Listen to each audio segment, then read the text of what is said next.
49/19 एक मुकदमा नंबर है, ये जड़ावाला का है और इसमें डिस्कस जो फ्लॉज हुए हैं वो क्या हुए हैं। रिकवरी मेमो जो हैंड राइटिंग की बात है, क्योंकि कभी भी आप जो अपनी जिंदगी खुद नहीं लिखते हैं, लिखारी रखे हुए हैं, लेकिन लिखारी भी ऐसे कोई नालायक किस्म के हैं कि वो ये बॉदर नहीं करते कि दो डॉक्यूमेंट जो डॉक्यूमेंट लिखने मुद्दई ने उनकी राइटिंग डिफरेंट रखें और जो तफ्तीशी ने लिखने हैं उनकी राइटिंग डिफरेंट रखें। फॉर एग्जाम्पल पहले भी बात हो चुकी है कि जैसे यासिर साहब अभी बात कर रहे थे, जो इस्तगासा है, कंप्लेंट है, वो मुद्दई ने लिखना है। रिकवरी मेमो जो है, फर्द मकबूजगी जो है, वो भी मुद्दई ने लिखनी होती है। तो इसकी हैंड राइटिंग मुख्तलिफ होनी चाहिए किस डॉक्यूमेंट से, मैप से। जो कि साइड प्लान है वो आके बनाना होता है, तफ्तीशी ने बनाना होता है, इन्वेस्टिगेशन ऑफिसर ने उसको प्रिपेयर करना होता है। लेकिन जब कोर्ट में जाते हैं तो सारे के सारे डॉक्यूमेंट जो हैं एक हैंड राइटिंग से लिखे हुए होते हैं। इवन बाद का तो ऐसा होता है कि मुहर्ररी नोट भी उसी राइटिंग में होता है। तो मेरे पास यहाँ पे जजेस साहबान की वो फोटो कॉपीज मौजूद हैं जो उन्होंने फैसलों के साथ अटैच कर दी हैं, दिखाने के लिए कि तमाम लिखारी की राइटिंग सेम है और ये सारा फर्जी फैक्टिशियस थाने में बैठे कार्रवाई की गई है, इसका हकीकत से कोई ताल्लुक नहीं है।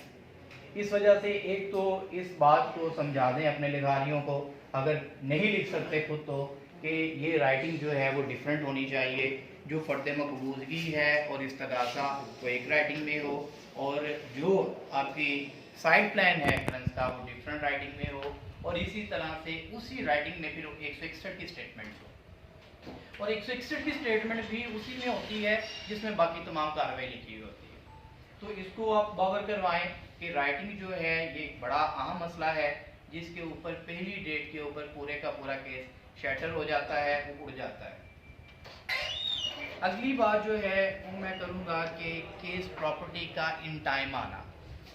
ये वैसे आप में से हर एक को पता है इस बात का, लेकिन अनफॉर्चुनेटली और पैथेटिकली मैं कहूँगा कि इसको फॉलो नहीं किया जाता। 72 घंटे में यहाँ पे बहुत कम ऐसा होता है कि यहाँ पे केस प्रॉपर्टी आए। यहाँ पे पीएफएसए में जो केस प्रॉपर्टी जमा करवाई जाती है वो कहीं 10 दिन का गैप है, कहीं 12 दिन का गैप है। आल्दो के जो रूल 4 है जो कि डील करता है नार्कोटिक्स के साथ, वो कहता है कि ये डायरेक्टरी रूल है, मैंडेटरी नहीं है। लेकिन हाई कोर्ट की जजमेंट जिसके ऊपर आ गई हैं, इसके ऊपर सुप्रीम कोर्ट की जजमेंट्स आ गई हैं कि जिसके ऊपर ये कह दिया गया है कि इसको विद इन टाइम 72 घंटे के अंदर पीएफएस से पहुंचाना है। अगर नहीं पहुंचाया तो ये इसमें भी एक समझा जाता है कि डाउट आ गया।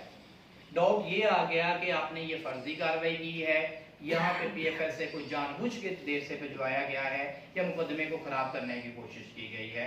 आपकी मजबूरियाँ, मसले मसाइल जो कुछ भी हैं वो अपनी जगह है, लेकिन इसको एश्योर करवाएं कि ये 72 घंटे के अंदर अंदर हर सूरत ये सैंपल जो हैं आपके पीएफएस से पहुँचे और उसके पीछे जो मोहर है वो भी उसके ऊपर जो है वो मौजूद हो।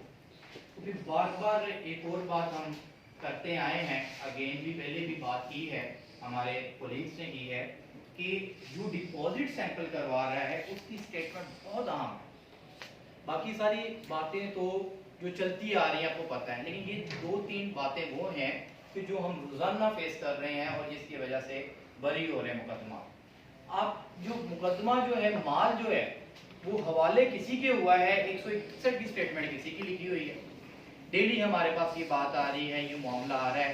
फॉर एग्जाम्पल माल मुकदमा जो है वो मुहर्रर को जमा करवा रहा है तफ्तीशी, उसकी जिम्नी में भी लिखा हुआ है कि जनाब मैं मुहर्रर के पास गया, मैंने माल मुकदमा जमा करवा दिया।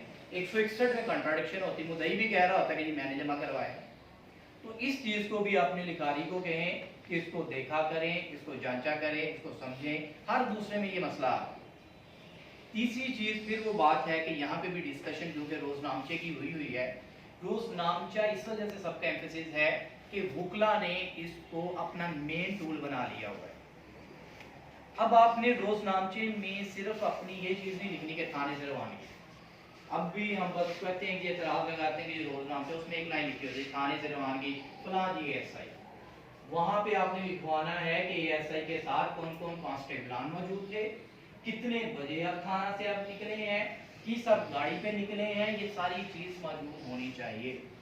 जब आप थाना में वापिस आए हैं मुलजिम को लेके, तो किस मुलजिम को लेके आए हैं, कितने बजे आप लेके आए हैं, आपने कितने बजे लॉकर में बंद करवाया, ये भी रोजनामे में मौजूद होना चाहिए। फिर माल मुकदमा जो है आपने जब पहले लाके थाना के मुहर्रर को देते हैं, उसका टाइम भी मेंशन होना चाहिए कि वो अपने माल मुकदमा जो है वो कितने बजे मुहर्रर को जमा करवाया है, और उसके बाद फिर उसकी आईओ जो है तमाम की स्टेटमेंट रिकॉर्ड करे। और बाकी क्योंकि 161 की तो आपको पता है 2 गवाह हैं, लेकिन मुहर्रर की स्टेटमेंट जो है वो रिकॉर्ड नहीं की जाती।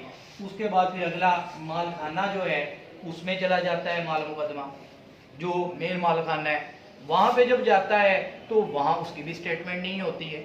और जब हम मुकवाते हैं रिकॉर्ड तो 15-15, 20-20 दिन का गैप होता है कि 20 दिन के बाद जाके जनाब मुहर्रर को जमा करवाया, तो वो कहाँ पे रहा, ये भी एक कॉन्ट्राडिक्शन है।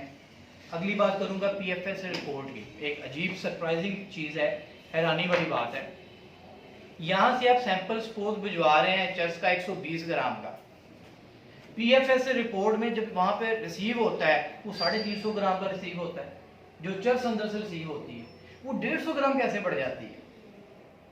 98 ग्राम यहाँ से भेजी, वहाँ पे जब उन्होंने खोली है तो वो 200 ग्राम निकल आई वहाँ से। ये किस तरह से निकल आई, इसको आप किधर लेके जाएंगे, इसका मतलब ये है कि वो चर्स है ही नहीं।